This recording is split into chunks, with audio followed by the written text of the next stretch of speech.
पुढची बातमी, जालना महापालिकेचे पहिले आयुक्त संतोष खांडेकर लाचखोरीमध्ये अडकलेत।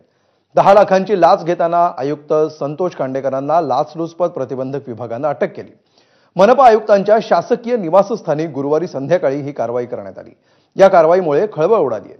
पाहूया नेमकं काय घडलं, त्याचा आढावा घेणारा हा स्पेशल रिपोर्ट।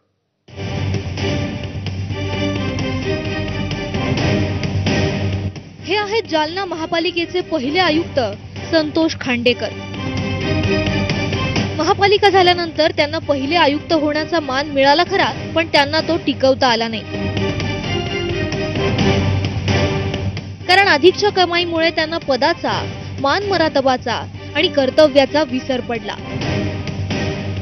आयुक्त संतोष खांडेकर 10 लाखांची लाच घेताना रंगेहात सापडले। लाचलुचपत प्रतिबंधक विभागानं गुरुवारी संध्याकाळी आयुक्तांच्या शासकीय निवासस्थानी त्यांना अटक केली। बांधकाम कंत्राटदारानं केलेल्या कामाची देयक काढण्यासाठी आयुक्तांनी 20 लाखांची लाच मागितली। त्यातील 10 लाखांवर तडजोड झाली।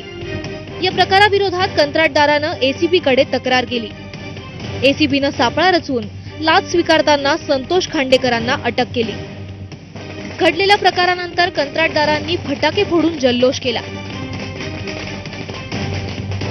आम्हाला खूप आनंद वाटला, कारण की असा भ्रष्ट अधिकाऱ्याला एसीबीने जी कारवाई केली त्यांच्या स्वागतासाठी आम्ही हे फटाके फोडलेले आहेत। अशा अधिकाऱ्यावर एसीबीने तात्काळ कार्य करण्यात यावे। आणखी किती अधिकारी आहेत जालन्यात? जालन्यामध्ये जिल्हा परिषदला आहे, बांधकाम विभागाला आहे, पीडब्ल्यूडीला, जलसंधारणला आहे। लाचखोर संतोष खांडेकरांची कारकीर्द नेमकी कशी आहे ते पाहूया। संतोष खांडेकर हे सोलापूर जिल्ह्यातल्या सांगोल्याचे रहिवासी आहेत। 6 वर्ष अमरावती, यवतमाळमध्ये पोलीस उपनिरीक्षक म्हणून त्यांनी काम केलं। एमपीएससी मार्फत क्लास 2 अधिकारी म्हणून शासकीय सेवेत ते रुजू झाले। 2022 मध्ये जालना नगरपालिकेच्या सीईओ पदी त्यांची नियुक्ती झाली। 9 मे 2023 मध्ये जालना नगरपालिकेची महापालिका होताच खांडेकर आयुक्तपदी विराजमान झाले। अटक होईपर्यंत महापालिकेचे प्रशासक म्हणून ते कार्यरत होते। जालना शहराची अक्षरशः बजबजपुरी झाली। मात्र ज्यांनी हा कारभार सुधारायचा ते महापालिका आयुक्त भ्रष्टाचाराच्या गर्तेत अडकणं धक्कादायक आहे। कुंपणानं सेत खाण्याचा हा प्रकार आहे। प्रशासकीय यंत्रणेत शिरलेल्या या भ्रष्टाचाराची कीड नष्ट करणं आता गरजेचं आहे। रवी मुंडे, एबीपी माझा, जालना।